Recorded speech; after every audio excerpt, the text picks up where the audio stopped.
Probably in 2017, we'll see a shift from the total reliance on the central banks to the governments, and we'll have the governments of the US, the Euro area economies, and Japanese government as the main newsmakers, and the impact of governments will be increasing in comparison with the influence that the central banks have on the currencies right now.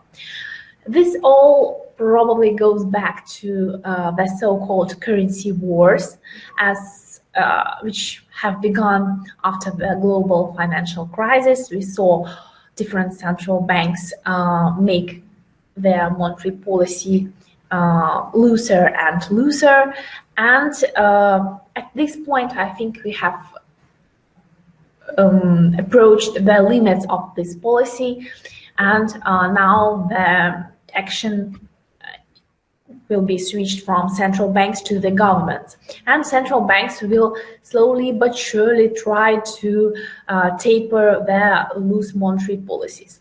But of course, there will be a difference in how this tapering, this tightening of monetary policy will happen, and the US Federal Reserve is obviously ahead of other central banks, which is giving the US dollar a competitive advantage. So after discussing 2016, let's try to make some assumptions about 2017. It's surely kind of difficult to talk about 12 months ahead, but we'll try to make our assumptions reasonable and rational. So at first, I'd like to discuss some important factors we have to consider. Firstly, political events which are lying ahead. Still, we will be talking about Brexit, and in particular about the terms and conditions of triggering Article 50. This process is what will be the actual start of Brexit. So the government or the parliament of the United Kingdom will have to trigger this article, and the actual separation between the United Kingdom and the European Union will start. We have a lot of different commands from British and European authorities. We have a lot of contradictory statements from the UK government and members of parliament.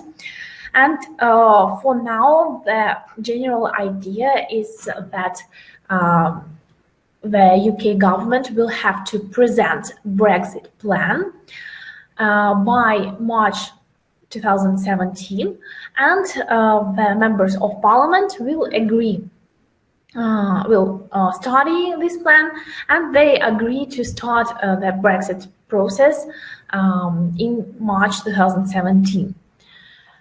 Still, there is a lot of uncertainty which is associated with Brexit. All in all, British Brexit Secretary David Davis said that the government won't publish its Brexit plan before February, and until we don't have exact details of Brexit plan, and until we don't know on what conditions will be the further interactions between the UK and the other part of Europe, we won't have significant bullish drivers for the British pound. So this still is a political risk event, and still we will have to follow the news flow which relates to Brexit. Also, there will be elections, more elections and more votes the next year, and these will be votes of big importance, because we are talking about such leading European economies as Germany, France and Netherlands. Also, something will probably happen in Italy, as there was a referendum at the beginning of December, and Italians said no to the constitutional reform, and the former Prime Minister Matteo Renzi had to resign.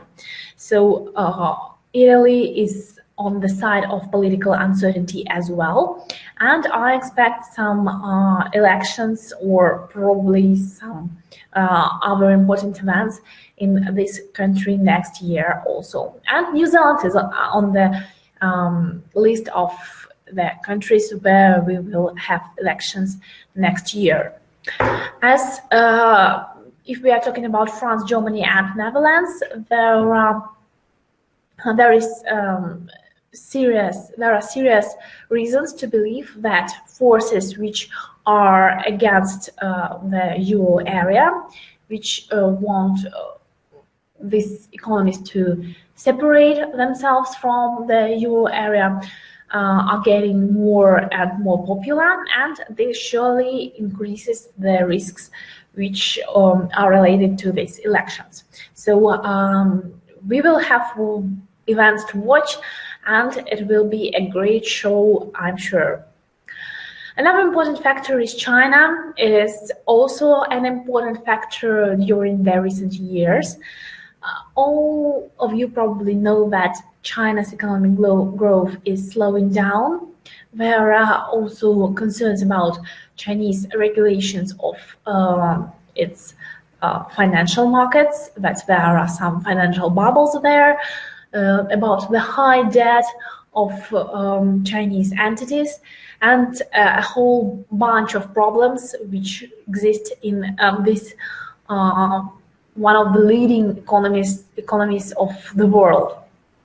Many nations are closely connected to China, not only the economies of East Asia, but also such well-ranked countries as Australia and New Zealand. And so China will be affecting not only these economies, but the global risk sentiment in general. And as we know, shifts in the market's risk sentiment do provoke not only some small adjustments in the value of exchange rates, but can also trigger some major forex trends. So Chinese data will be very, very important in the coming year. Also, then one of the main newsmakers of the past 2 years, oil, is going to be important as we go in 2017. The recent decisions of the Organization of Petroleum Exporting Countries are surely important, and they do have an impact on oil prices. I have a special slide here with positive factors and negative factors for oil, so let's pay them a quick attention. So the positive factor is that the largest oil producers agreed to cut output, and the nations which are not included in the Organization of Petroleum Exporting Countries also agreed to join this agreement. And we have already seen oil prices gain on this news ahead and after this news. Here I have the monthly chart of Brent crude oil, and we can see that here we do have a positive dynamics of this asset this year. We have some Fibonacci retracement level, which is a resistance, just above $60 per barrel, and I think that this 60 mark is psychologically important for Brent and will be a big obstacles for the quotes. We have this positive factor, but also we have to be aware of negative factors for oil. Primarily the fact that although the Organization of Petroleum Exporting Countries has agreed to these production cuts, during the last decade, weren't many cases in which this organization has actually kept its promises. So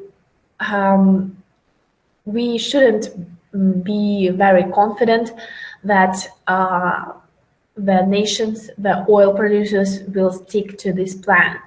And although at this point in time the market is feeling rather optimistic, I don't think that this will be a truly sustainable factor and a truly sustainable driver of oil prices next year. Probably this production cut will help to limit the downside in oil prices, and this limit will be mainly in the first half of next year.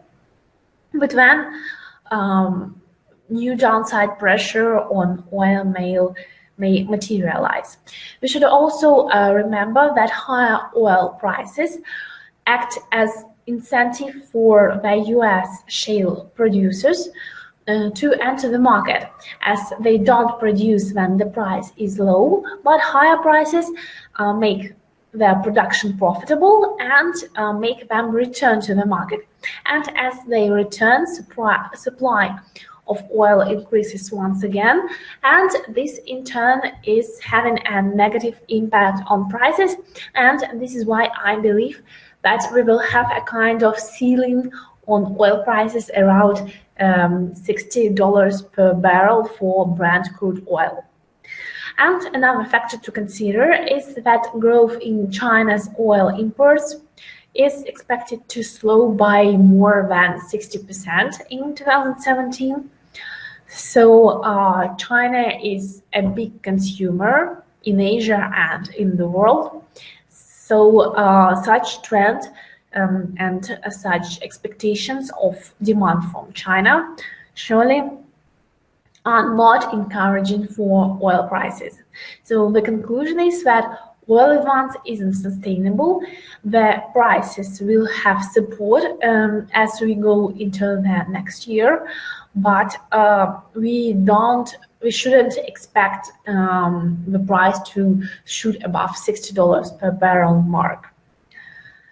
So this is oil, and some more factors for the whole year of 2017. Here I've put actions of Donald Trump's administration in point number 4. And let me explain that a bit. I think that the fact that Republicans came to power in the United States represent a big fundamental change for America. We know that the policy of this political party is quite different from what the Democratic Party has been doing so far. Donald Trump himself is a very charismatic and unusual leader, and he has some contradictory policy suggestions about which he was talking during his presidential campaign. And he will likely deliver at least some of his promises. We are currently seeing that the market is really optimistic about the US economy. The rate hike by the US Federal Reserve increased this optimism, and also markets expect that Trump will do massive fiscal stimulus, and his measures will help to encourage inflation and, what is more important, to accelerate economic growth in the United States. For now, the markets are very sure that Trump and his administration will be very good for their US business, US companies. And in my opinion, this should be more or less true. America is welcoming changes, and unless Trump really does some provocative things in his international trade relations, we will have a rather favorable conditions in the United States. All in all, we saw that American economy has truly recovered in the second half of 2016, and the labor market is in good shape.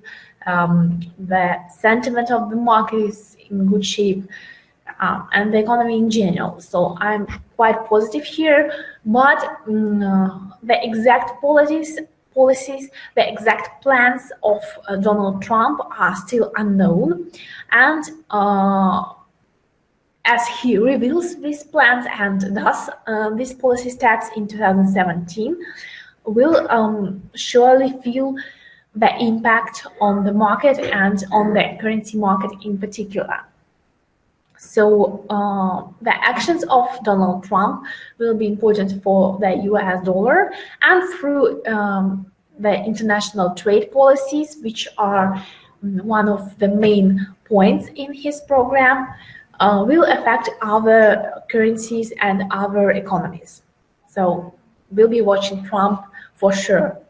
And a final factor or factors, these are economic fundamentals in economies in question, in economies about the currencies of which we will be talking.